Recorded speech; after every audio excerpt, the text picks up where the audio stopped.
that kind of thing? Is it like a lifetime of healing, this process? I think it is one of those things that becomes, it's who you get to be, it's who you get to journey as.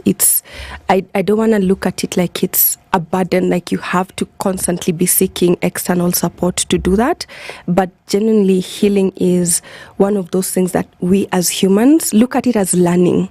Don't look at it as healing per se, look at it as learning, because all the things we go through, all the expenses we go through, from being sick physically, mentally, emotionally, to life hitting you the way it wants, because all of those things are things we get to heal from. Yes. But all of them are class, angalia ni ka shule huko, and life is a school that we come to get to learn. So when you rephrase it as this is a learning process, and I'm here to learn, then it no longer becomes I'm here to heal.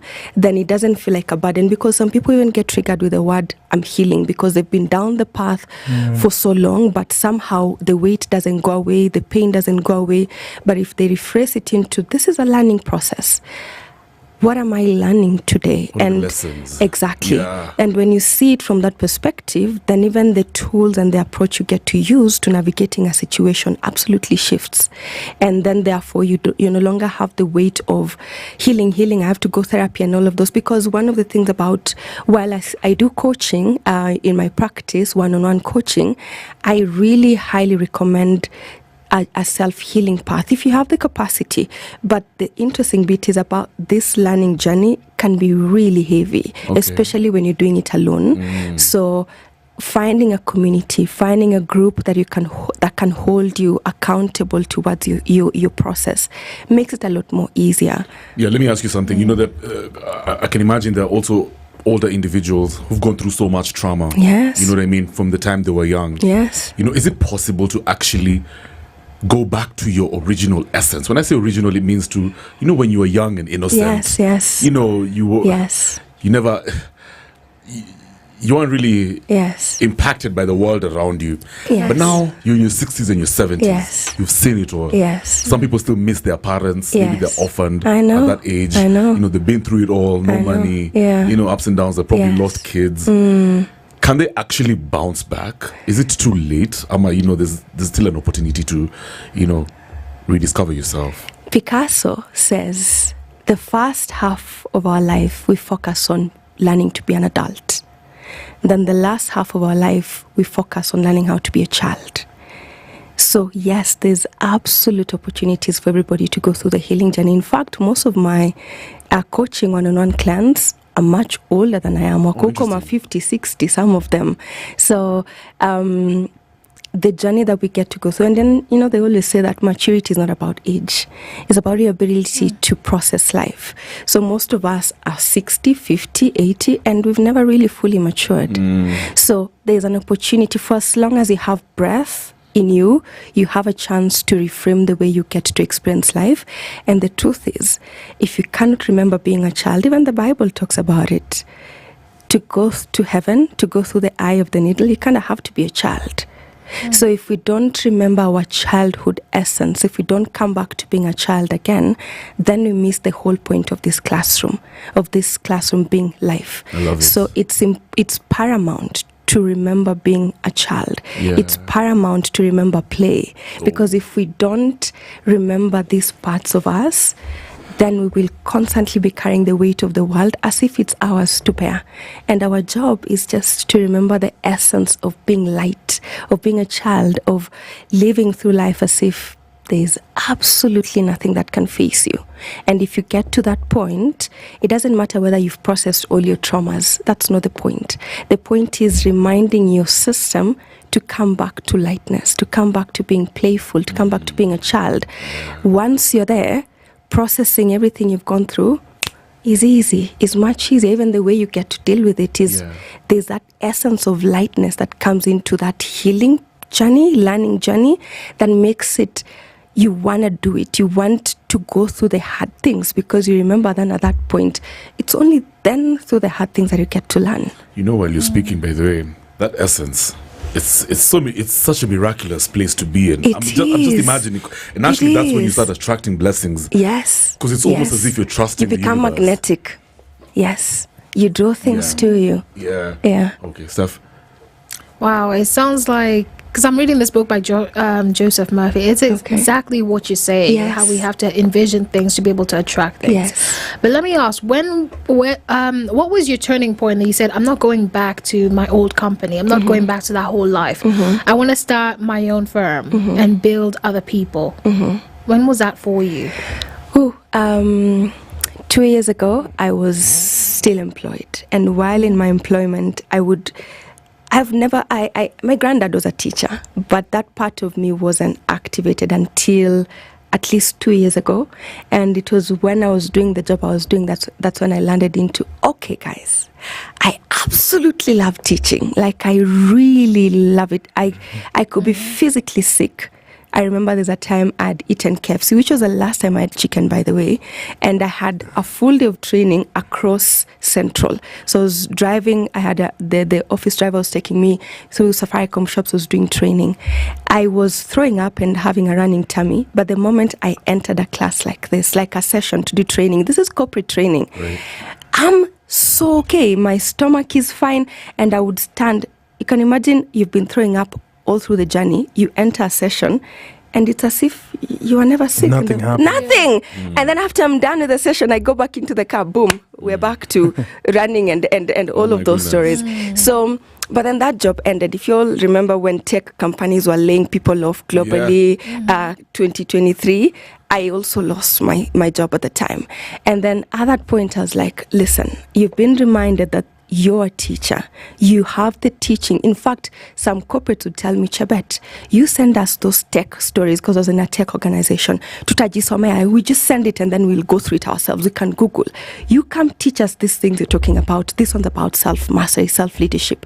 And I'm like, okay, I have to tell my boss that instead of doing icebreakers in corporates, you know, the way when a trainer comes in a corporate organization, they're like, yeah, icebreaker, you stretch. I was like, yeah, nonsense.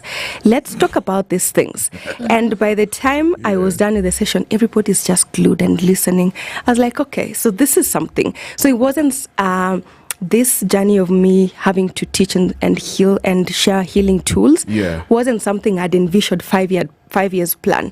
It was something that was bubbling in me that needed to come out. So even me being here is part of the journey of me accepting, okay, fine, stop screaming, I'm going to do this.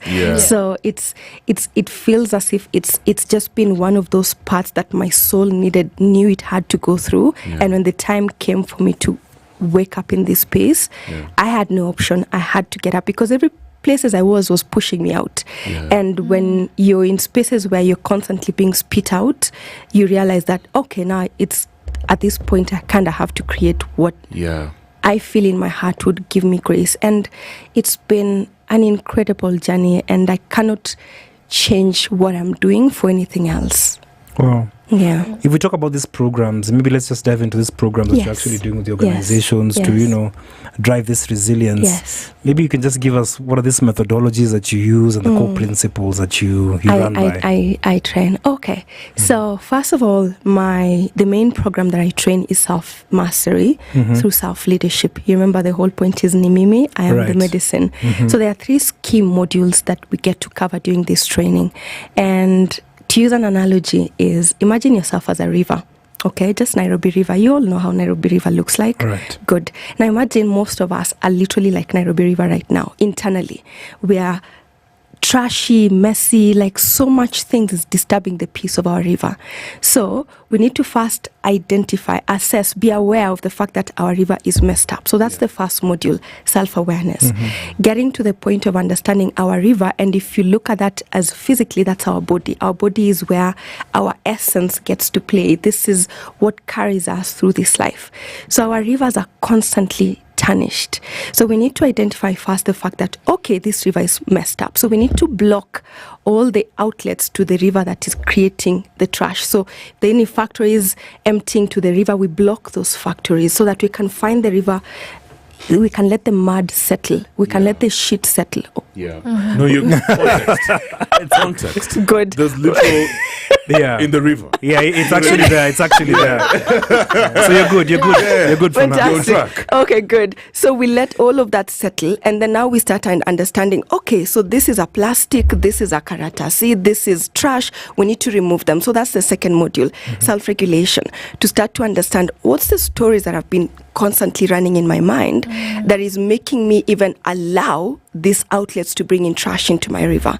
So self-regulation. So most of us tend to really look at self-regulation as regulating our emotions, but the truth is our emotions are very natural to who we are, and we don't get to regulate them. We get to experience them. We get to allow them to, we get to sit with them, we get to learn them, and then we teach our systems to elevate to dimensions of emotions that we want to keep experiencing a lot more. So what's your core emotion experience? What's your emotional weather looking like in a day? Yeah. So we shift you to a space where it's, instead of stress, anxiety, all of those times, anger, we move, because those are the emotional scale. So we move you to a part where you feel, okay, now I can find some sense of peace. So that's what regulation gets you to.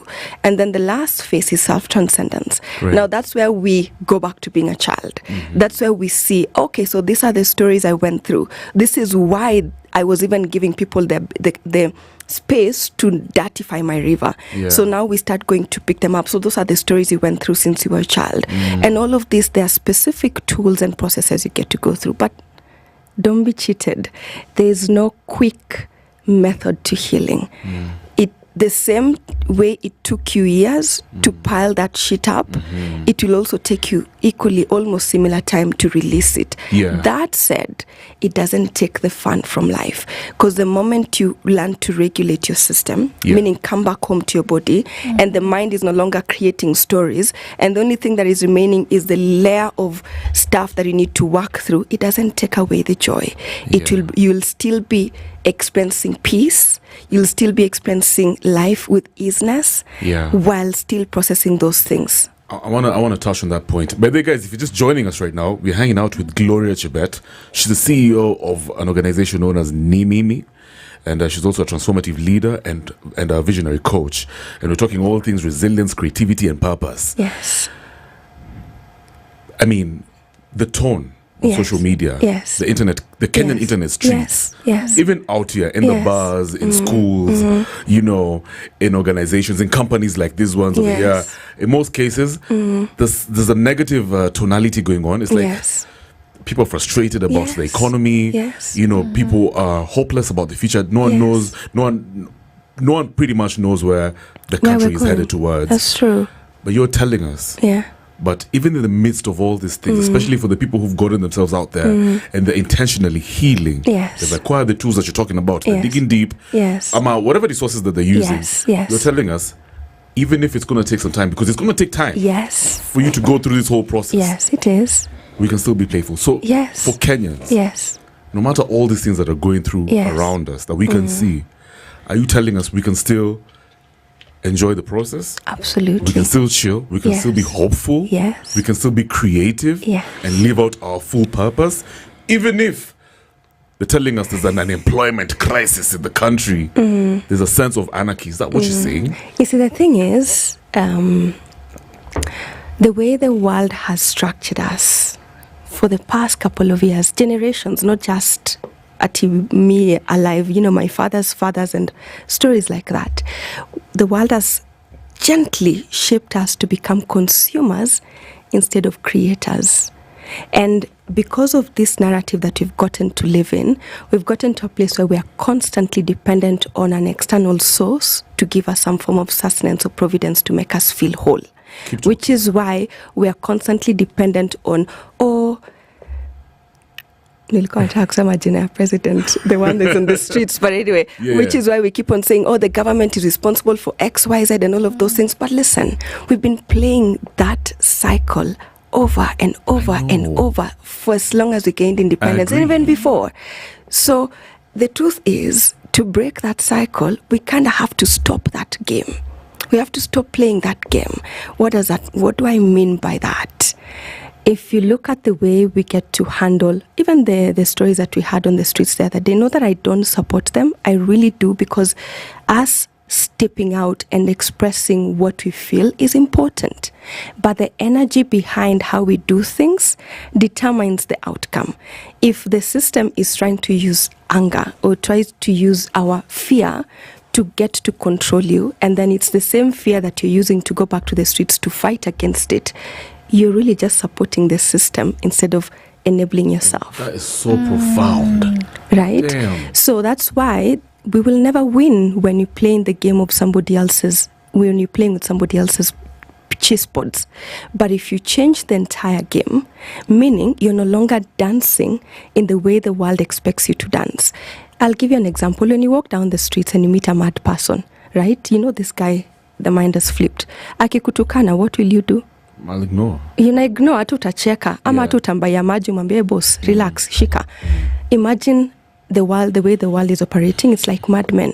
But then when they scream at us, we're there, yeah, you hata wewe sijui didi. We're screaming back. Yeah. Exactly. So we are both madmen on those streets. And you know so well when you meet a mad person and they're screaming at you and you just ignore what they're saying and you move on with your life, it never even touches you. I think, Kev, now you have the wordings on how you... I think Kev is for that agenda. Yeah. He's been preaching to guys a lot about, guys, it's not going to work, blah, blah, blah. But I mean, you put it in a very interesting way. So the goal here is to change the game. And now, before I even go so deep into that explanation, the world mirrors our internal world. Girl. The world is mirroring our internal world, even in this country itself. Yeah. How dysregulated we look as a country mirrors how dysregulated you look as an individual. Oh my God. Yeah. So the way the country is operating at the moment is a constant mirror of how me as Chebet, you as Kev, you as Steph, you as Ferraccin, you're constantly operating in your internal world.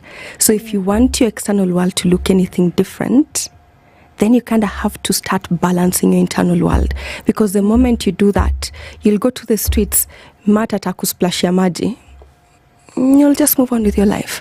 Because if you get angry, how will that help you? Who's carrying that weight of that pain? Is it the mad guy or you? Somebody told me something so important. Kevin, you have to protect your energy by all means necessary. It's important. Yeah, because everyone out here is trying to suck you in into their energy. It's like a trade-off. It is. Yeah. It is. Imagine if it is. You're trading your energy. Yes. Yeah, there's nothing free. Yes. And then they leave you high and dry. And then you're wondering, oh my God, what am I left with? You have no sense of direction and that kind of thing. Today I had a crazy experience. I'm not going to talk about the details, but I've been praying a lot as well. Yes. And while I was going through this experience, for a second there, maybe I think it's the Holy Spirit, he just reminded me to stay calm. Yes. And I was like, I could see through this person. I was like, you know what? Exactly. No reaction. Exactly. I have to really save. I have to save my energy. I cannot trade this energy that I have because it's the only currency that I have. It is. It's the most important. That is why we are constantly being bombarded by overstimulation, fear, and all of those things. Because when you're constantly in fear, then they can suck from you that energy. And our life force is the single most important currency we have. Leave alone money. Those are things that come and go. Leave alone worries about opportunities and resources. Those are things you can create for yourself once you're establishing a sense of safety within you. Because I promise you, I love that you pray. All single one of us, we have something within us that, Kevin, I'm waiting for you to remember for me to grow. You can monetize that. However you look at it, Steph, there's something you hold in your heart that I deeply desire to see. But the world has made us believe that, you can't live off your talents, you can't live off your creativity. But what nonsense is that? The truth is, the people who are the wealthiest in the world, look at them, are the guys who are creating those opportunities from their own assets. The players, guys who are playing, guys who are out there creating, guys who are out there even starting businesses. It's their own minds that is putting all of those concepts together for the world to experience. So for how long do we want to keep consuming and continue playing in the capitalist world? And there's an option where you first stop and be like, listen, this is absolute nonsense. First, let me gather myself, and then once I'm gathered together, let's figure out how to make this life worth living? Because I was there, I was working in fantastic organizations, and then joy, bliss, pure, that desire for life was gone. I was like a walking zombie. And most of us are like that today. We are actively trying to, maybe somebody out there would be thinking, oh, she's being so delusional and all of those things. Let me tell you, Delulu is a freaking Solulu. Because Delulu is the freaking Solulu. Because the truth is, if you don't trust that what you have is good enough for me to want to listen to, then you will be controlled by the system. Let's take a short break. We'll pick it up from there. Because it's, wow, Gloria Chebet, she's in the building. Like I said, we're talking all things resilience, creativity, and purpose. Yeah. And remember, she's the CEO of Nimimi, a transformative leader and visionary coach. Remember, you can call us. Lines are open on 0719-012-600. Drop a comment. We want to read your reactions as well on that hashtag, After Hours on Spice. There's a track I like over here. I know, JP, you also on this energy. All kinds of ideas. Absolutely. Common and Pete Rock. 20 cars, it's 8 minutes after 8. 94.4 Spice FM. Nairobi, nothing but the best music. Spice FM.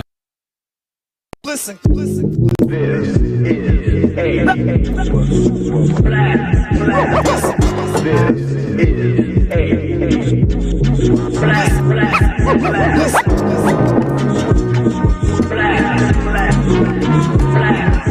Listen, fellas. Listen, one more time, I want to give the drummer some of this funky soul we got here.